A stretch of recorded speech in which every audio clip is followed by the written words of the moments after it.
Bonsoir à toutes et à tous, bienvenue dans Millennium se raconte sur Radio, le rendez-vous qui donne la parole aux jeunes bruxelloises et bruxellois qui pensent l'avenir autrement. On danse, on va chacun, chacune, on joue la chance, au retour on brasse les lunes, on rêve, on danse, on va chacun, chacune, on joue la chance, au retour on brasse les lunes, on rêve, on danse, on va chacun, chacune, on joue la chance, au retour on brasse les lunes, on joue sa chance, au retour on brasse la lune. Vous êtes sur E-Radio, dans Millennium se raconte, le rendez-vous des jeunes bruxelloises et bruxellois avec le futur.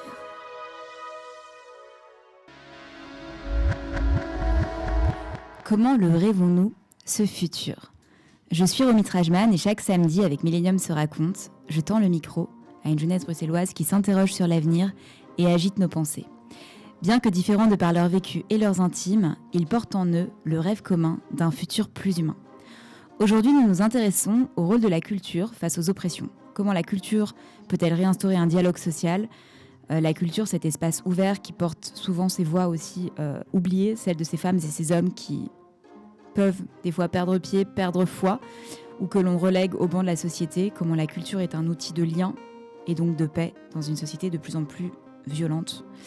Taoufik Sabouni, tu es réalisateur du court-métrage documentaire Au bord de la folie, en sélection au Festival Millennium cette année. Un documentaire assez radical sur la violence policière qui, je pense, ce film vraiment alerte et montre à voir un peu comme une mise en garde, j'ai l'impression.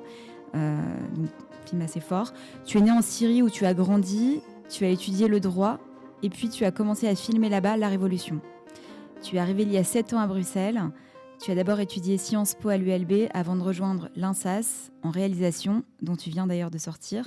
Et pour ce film, tu as commencé à filmer des manifestations et la liberté de manifester. En tout cas, c'est le début de ton film.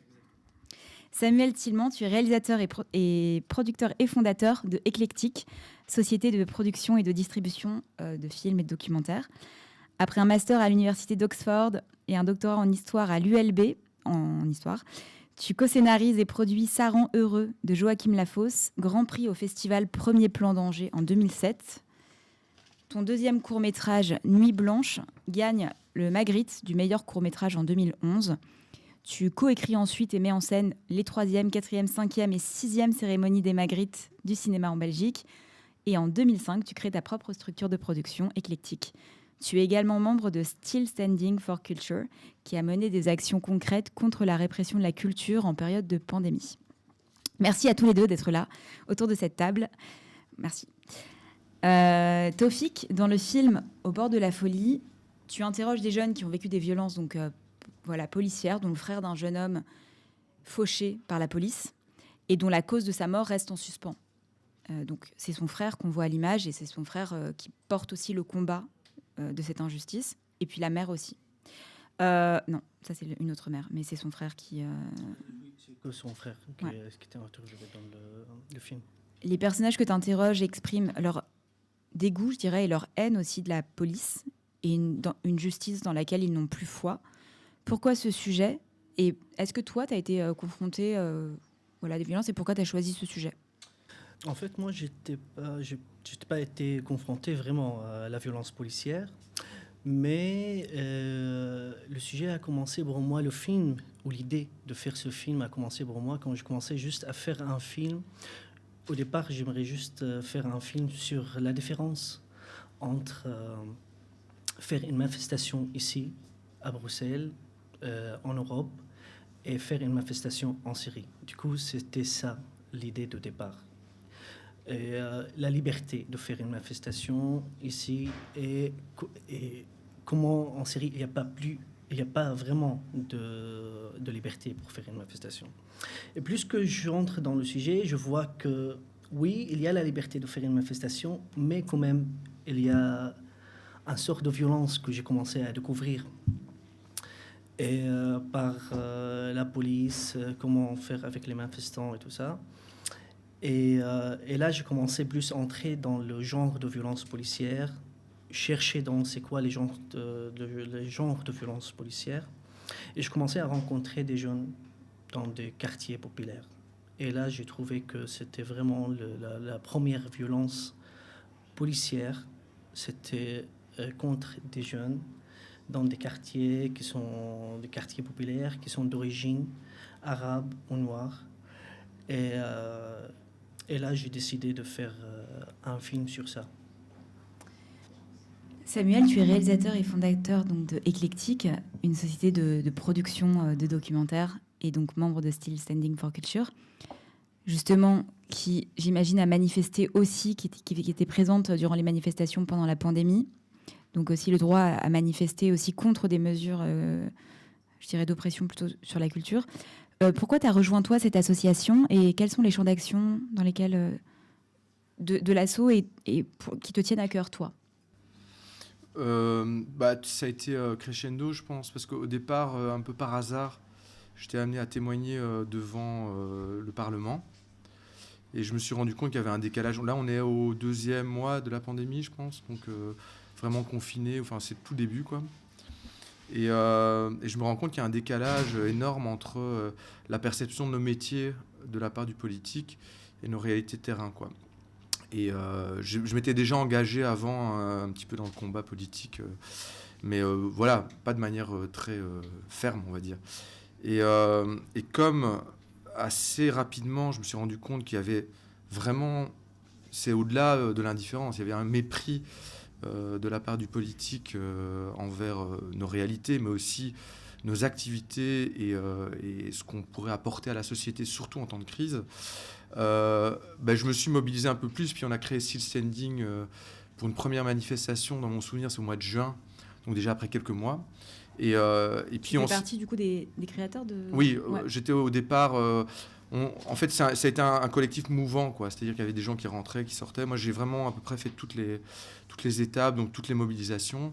Et j'ai vu un petit peu comment ça évoluait. Et on s'est vite posé la question du rapport de force. Donc moi, d'un côté, j'étais aussi avec des fédérations entre autres, ce qu'on appelle la RRF, donc l'Association des réalisateurs et réalisatrices francophones, pour négocier avec le politique. Mais d'un autre côté, Still Standing, c'était plus établir un rapport de force dans la rue, ou en tout cas dans des actions pour obtenir des choses. Et donc les deux, pour moi, étaient complémentaires. D'un côté, essayer d'obtenir des choses en négociant, et d'un autre côté, continuer à montrer qu'on est là, qu'on existe en faisant des actions de terrain. Et je pense que les deux se nourrissaient et que si on n'avait pas fait ni l'un ni l'autre, on nous aurait encore un tout petit peu plus méprisés pendant 2 ans, je pense. Donc justement, le droit de manifester, donc, qui est hyper important et à tous les niveaux. Toi, Taufik, ton film, il est assez engagé. Il est assez anti-police parce que c'est vrai qu'on a ces personnages de ton film qui expriment... leur colère, l'impression d'être tout le temps pris à partie de par leurs origines ou leur apparence, clairement. Pourquoi ne pas avoir montré aussi des policiers qui sont contre ces violences ? Et est-ce que tu as été voir de ce côté-là, en fait, des policiers qui, peut-être, ont aussi un avis critique vis-à-vis des extrêmes dans leur branche ? En fait, c'était l'idée. Quand j'ai commencé vraiment à chercher, vraiment de rencontrer des policiers, ça, c'était l'idée de rencontrer des policiers qui sont contre la violence aussi, contre la violence policière. Mais c'est très difficile à trouver. Et quand on trouve, c'est très difficile qu'ils acceptent de parler devant la caméra. Parce que quoi, ils ont l'impression de renier leur profession ? Bien sûr. En fait, la majorité. En fait, si tu veux, il y a une sorte de... entre vraiment dans la police, dire toujours on dénonce pas les collègues. Du coup, j'ai beaucoup entendu cette phrase, exactement. Et c'est pour ça, même on sait qu'il y a un problème, même on sait qu'il y a un policier qui a fait un délit, qu'il ne faut pas le faire, mais on ne le dénonce pas. Et c'est quelque chose aussi que je l'ai vu vraiment avec mes propres yeux. Quand il nous a embarqués au cachot après la manifestation et j'ai filmé là-bas, et j'ai vu de violences qui étaient faites contre des jeunes, et j'ai vu des policiers qui font semblant de rien voir. C'est juste parce qu'ils ne veulent pas dénoncer ou ils ne veulent pas témoigner.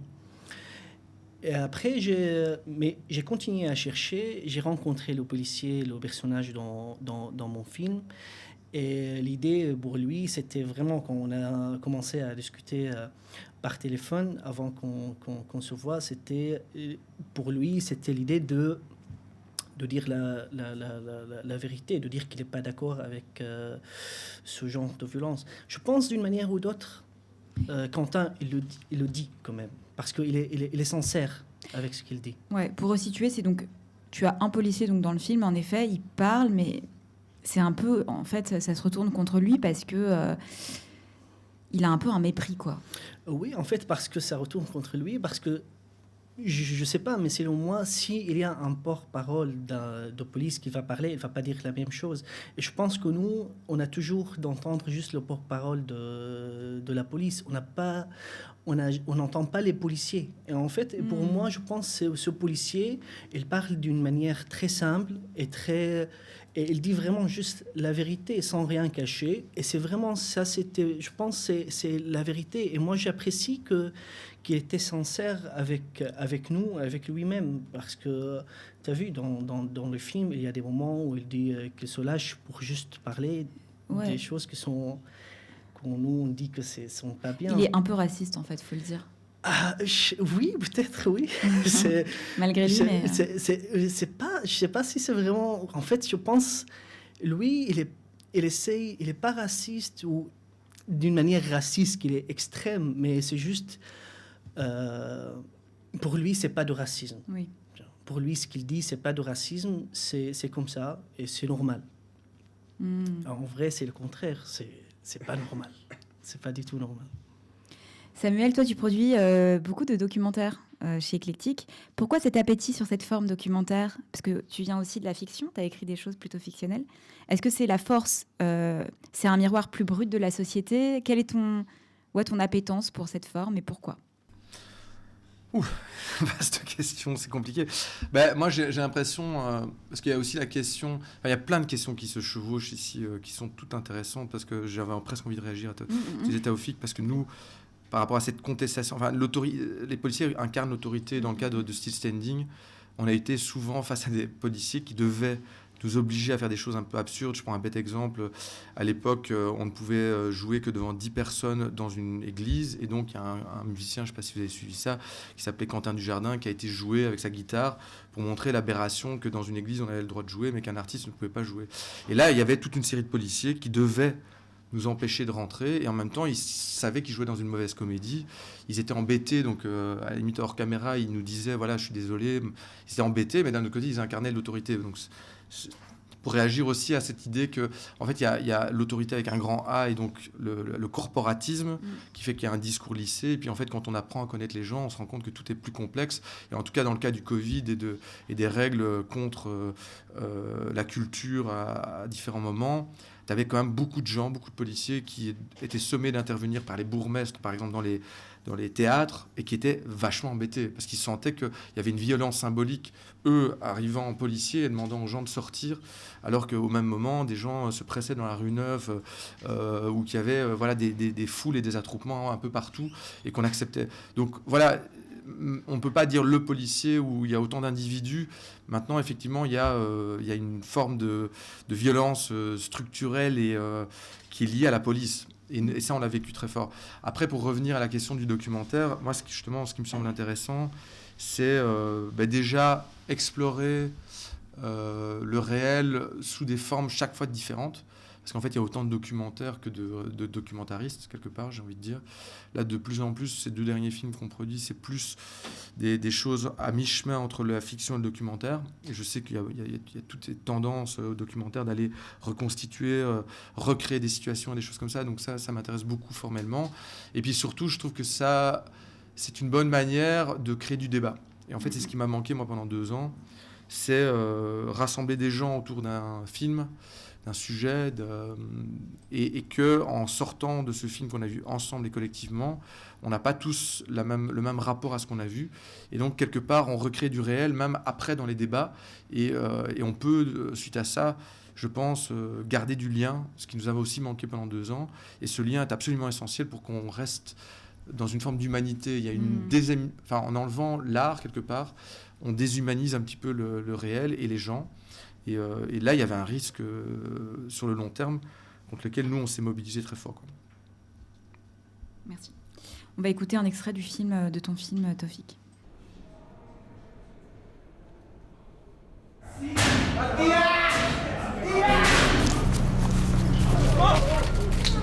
J'en ai marre que ces policiers stigmatisent nos enfants comme des délinquants, les traitent comme des délinquants. Il n'y a pas de respect, il n'y a pas de dignité. Je suis non-violent, j'ai jamais eu de rébellion, de quoi que ce soit, mais je sais que j'ai des collègues qui sont un peu plus chauds et donc ils prennent pas les choses par le bon bout. Si on leur a donné une arme et des matraques, c'est un outil de défense. Pas un outil d'attaque. C'est en cas d'agression, c'est si une personne attaque un policier physiquement.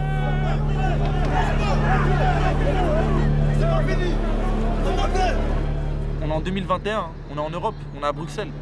Ça devrait pas être comme ça. Et chaque jeune, en fait, quand il sort dans son quartier, qui reste avec ses potes et tout ça, ben, il risque sa vie, en fait. Comment un type peut mourir au cachot? Ça, c'est pas normal, hein. J'ai peur d'être le prochain, en fait. On a tous peur d'être les prochains. C'est pour ça qu'on est tous présents ici. On veut que les meurtriers, les assassins qui ont tué Ibrahima, Aziz, Moussa, Merci, se fassent condamner.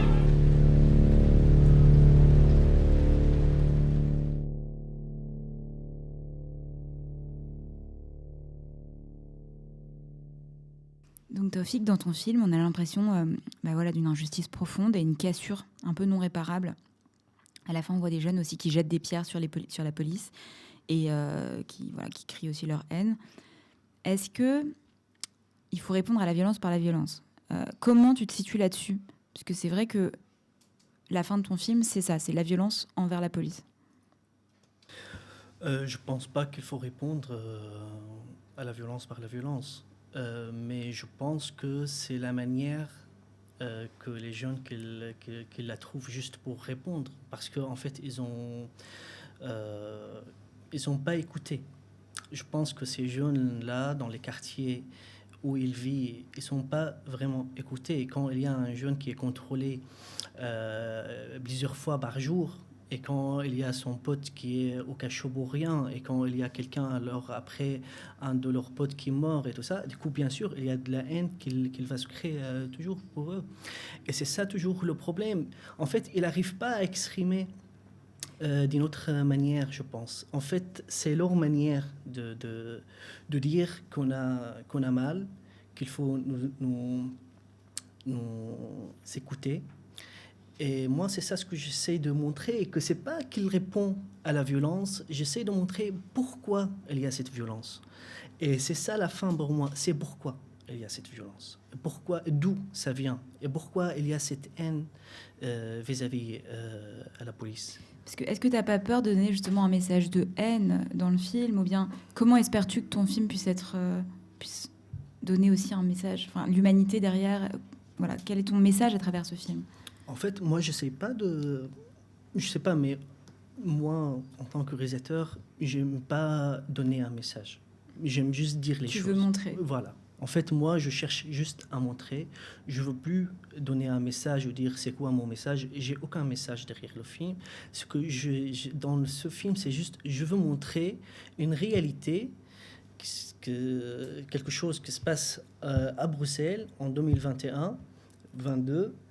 Et dans la capitale de l'Europe, où on dit les droits humains, où on parle toujours que de la liberté d'exprimer, de l'égalité, mais c'est ça, en fait, c'est montrer. Pour moi, je montre quelque chose que ça ne va pas dans notre société.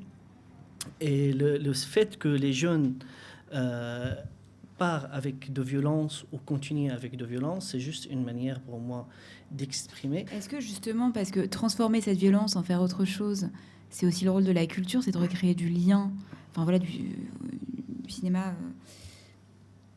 C'est vraiment des questions qui sont intéressantes, et en même temps, cette violence, elle est... Tu montres dans ton film, on la comprend, cette violence, parce qu'en effet, t'as l'impression que les policiers ne sont pas dans une écoute vis-à-vis de ces jeunes-là. Et donc, eux, en fait, ne se sentant pas compris, pas du tout, et tout le temps exclus, finissent finalement par reproduire l'image que les policiers ont d'eux, en quelque sorte. Ils sont un peu pris au piège, quoi. Mais du coup, je rebondis aussi sur toi, Samuel. Toi qui as été engagé auprès de cette association, donc pour lutter pour la culture, qui est quand même aussi une façon de recréer du lien et de ne pas... la culture, voilà, c'est être ensemble, regarder aussi notre monde. Pourquoi est-ce important, du coup, de se mobiliser? Enfin, toi, tu l'as fait pour la culture. Et comment garder son énergie d'indignation? Parce que finalement, comment transformer cette violence? Voilà. Justement, peut-être pour de nouveau rebondir par rapport à ce que Taoufiq disait, on a été, nous, confrontés, pour la première fois collectivement, à une violence structurelle, c'est-à-dire un système qui nous renvoyait toute forme de violence, c'est-à-dire non, pas vous, on ne vous veut pas, pas maintenant, plus tard, etc. Ouais. Et donc, ça crée de l'impuissance. Et effectivement, pour faire un lien avec éventuellement ce que les jeunes peuvent vivre dans certains quartiers, des choses comme ça, face à cette impuissance, on doit essayer de trouver des outils qui sont, si on n'a pas d'autres outils, une autre forme de violence, mais aussi sinon des manières de contester l'autorité quand on n'est pas d'accord avec cette violence structurelle. Donc moi, effectivement, je peux avoir de la bienveillance sur toute forme d'indignation, voire de colère. Après, on a tous des manières différentes de réagir à la colère.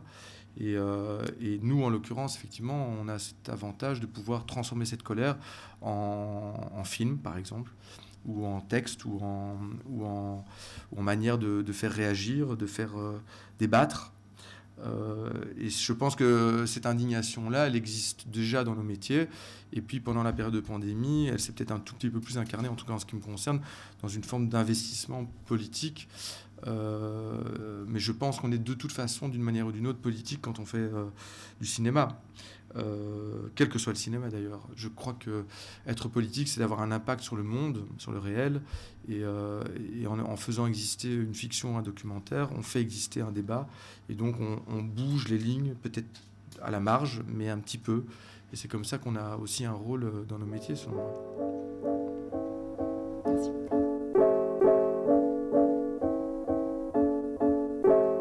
Estoy aquí pensando en todo. Estoy aquí pensando en todo. No temas a hacerlo. No temas a hacerlo. No te va a salir bien. No te va a salir bien. So the sun come up from the same far away.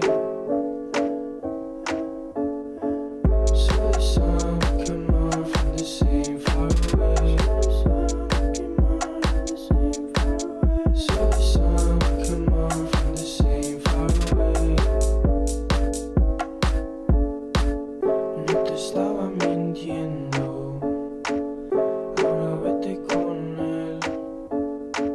Si no lo quieres ver, no lo veas. Si no me quieres ver, no me creas. De esta forma me haces pensar en ti. So the sun come up from the same far away. So the sun come up from the same far away. So the sun come up from the same far away. Eso yo no lo pensaba. No sé cómo puedes hacerme esto a mí. No te mereces nada. De verdad yo siento que te hayas quedado sin mí. So the sun come up from the same far away. So the sun come up from the same far away. No lo pensaba. So the sun come up from the same far away.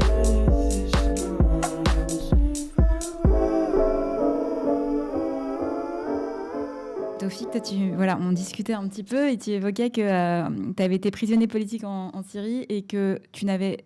Et donc, tu avais assisté à une manifestation, en l'occurrence pour filmer, et là, tu avais vu en fait quelqu'un se faire tabasser clairement, mais qu'en Syrie, tu n'avais pas vu ça. Oui, j'ai vu pire en Syrie, mais je ne m'attendais pas du tout à voir ça ici, en Belgique, à Bruxelles. C'est dans une prison où on parle le droit d'humain, ou faire quelque chose qu'il ne faut pas faire, de tabasser des jeunes comme ça dans une prison. Et et d'avoir des insultes racistes, sexistes, tout ça, moi, je ne m'attendais pas du tout à ça. Et en fait, j'étais choqué. C'était la première fois que je vois ça ici. Du coup, j'avais même, si tu veux, même dans cette partie-là, que je commençais à faire le film, j'étais un peu neutre. Je n'étais pas tout à fait encore vers le parti. Tout ça. Je dis, il faut quand même être neutre et tout ça. Mais après ce jour-là, après ce que je vis là, je dis non, je prends vraiment une partie, un côté, et c'est le côté de ces jeunes-là. Ouais, la violence, du coup, ça crée la violence. Exact. Samuel, face à l'injustice, du coup, et à une démocratie aussi qui se fissure, notamment ces 2 dernières années, ce qu'on a vécu, toi, quelle société tu veux garder? À quoi tu tiens? Je pense que je tiens plus que jamais déjà à nos métiers, à ce qu'on fait. Plus on va me dire que ça sert à rien, plus je vais y tenir. C'est peut-être un esprit de contradiction. Et je pense aussi, et on revient à ça en fait, au lien social, quoi. C'est-à-dire à garder du lien entre nous, et à garder du débat, et à garder. Je reviens toujours à ça, mais c'est vrai parce que ça m'a vraiment frappé pendant 2 ans. Après, je me suis rendu compte aussi de nos impuissances dans ce qu'on fait et l'importance de nous engager. Parfois, s'engager, c'est vraiment ce que j'ai dit, c'est faire un film. Parfois, s'engager, c'est même aller au-delà.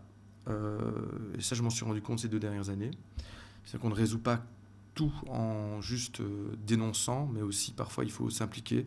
Il faut choisir ses combats, mais il y a des moments, et je pense qu'il y en aura dans l'histoire qui nous attend, dans les décennies qui nous attendent, où on doit faire plus que simplement témoigner.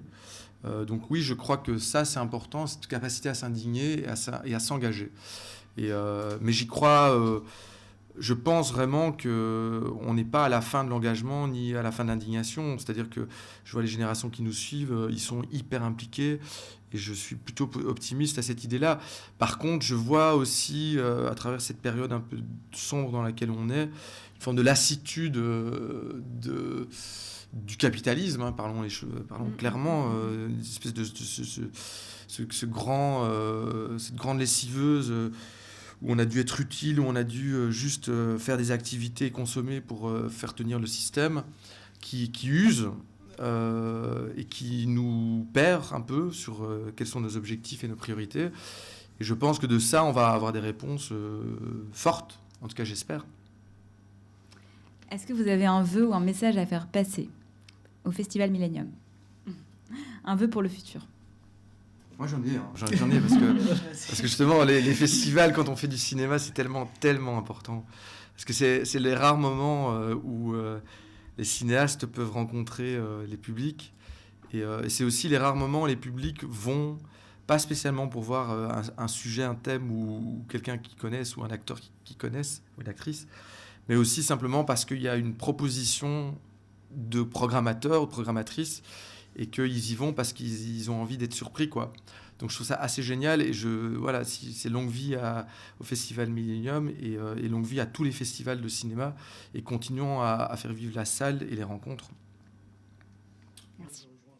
Si je dis aussi que ce qui me fait plaisir avec que mon film ait été sélectionné au Festival Millennium, c'est juste que c'est un festival qui est vraiment engagé. Du coup, et si j'ai un vœu, c'est de continuer comme ça, être vraiment avec des films engagés, montrer ce qui ne va pas dans notre société. Et moi, je regarde toujours, je suis toujours dans les salles pour les festivals Millennium depuis des années, et c'est toujours, je vois qu'il y a vraiment des très bons films. Alors, bravo, continuez comme ça.